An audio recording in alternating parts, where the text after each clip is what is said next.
রাহুল, তোমার স্যালারি কত? কেন, তুমি জানো না আমার স্যালারি কত? আমি বলছি যে তুমি 47,000 টাকা ইনকাম করো। তো 47,000 টাকা ইনকাম করা ছেলের সাথে তো আমি থাকতে পারবো না। যদি না থাকতে চাও তাহলে থেকো না, চলে যাও। কে আটকে রেখেছে তোমাকে? তুমি বলো না স্যালারি বাড়ানোর জন্য অফিসে। আরে পাগল টাগল হয়ে গেছো নাকি? আরে তুমি বলো না স্যালারি বাড়ানোর জন্য।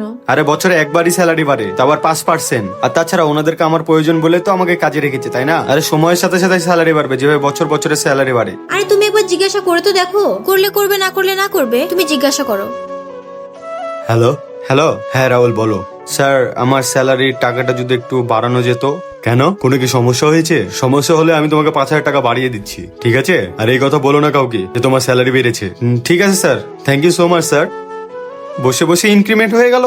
দেখেছো আমার বুদ্ধি কতটা? তুমি ফালতু ফালতুই চিন্তা করছিলে। আমি ভাবতেই পারছি না যে স্যার স্যালারি বাড়িয়ে দিল। তুমি আগে কখনো বলেছিলে স্যালারি বাড়ানোর জন্য? না। আমার তো এখন মনে হচ্ছে 20,000 বলে দিলেই ভালো হতো। 20,000 বলে দাও।